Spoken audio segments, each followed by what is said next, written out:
This is Professor Frank. This is the very first year we built a real car after building these super mileage vehicles. This one was in Detroit.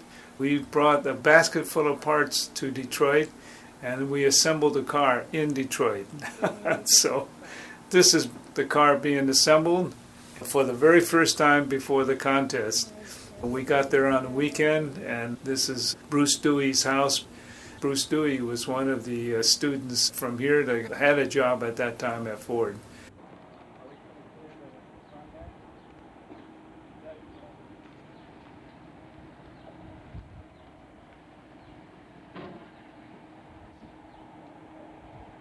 This is the car driving out for the first time after working on it for about 36 or 48 hours straight.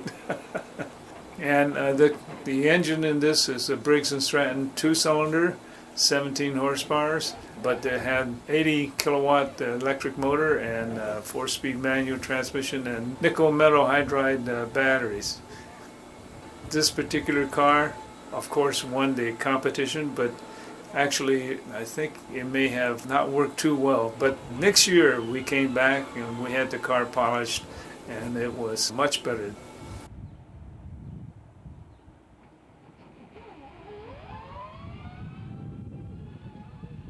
On the very first ride, we thought we should have a chase car. That was the bicycle.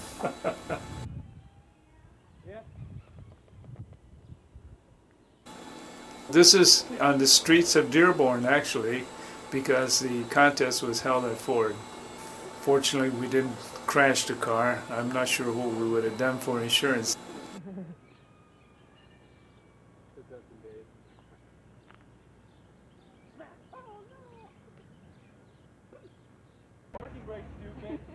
This is at Ford. Unfortunately, I have a broken arm.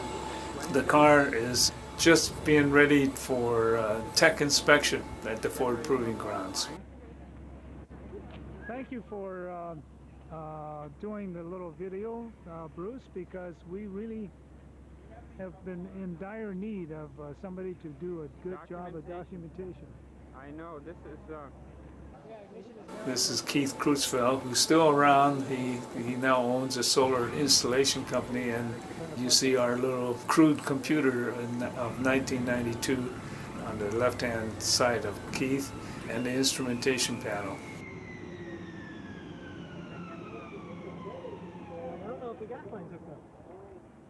It was a little difficult to open the hood. You can see the screws. However, it was effective. It wasn't too bad. There was no latch to unlatch the hood. I saw the chunk of stuff like you all the way through it. Plug right here.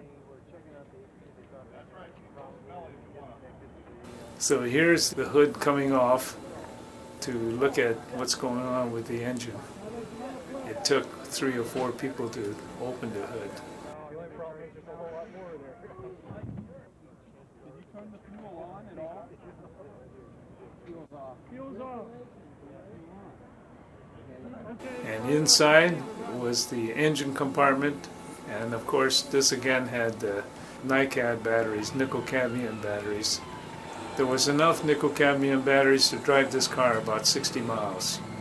The whole car weighed 2,300 pounds, I believe. There was a Volkswagen 4-speed transmission,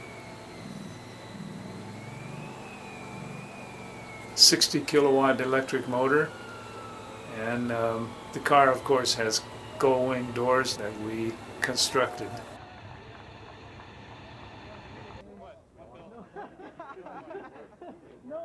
This is being ready for brake test.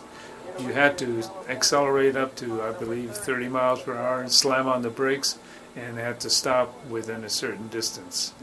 So here it's being ready for a brake test, and the guy wanted us to go directly up to the line and accelerate and put on the brakes.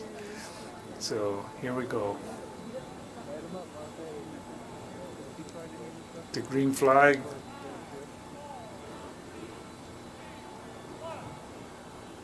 And and the acceleration was pretty good.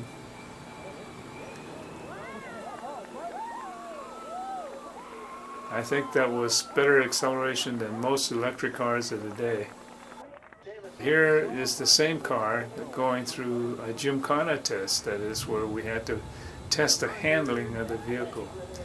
And I think in this particular run, the guy missed the gate, so he stopped. And here's that same vehicle being tested on the Ford test track. We're measuring the car for fuel economy, and I believe this car got 55 or 60 miles per gallon. Notice that it's passing its competitors, that it's actually going faster than the competitors, but got better fuel economy. Of course, the engine was a V-twin Briggs & Stratton, 16 horsepower. However, the electric motor was 80 horsepower, 60 kilowatts.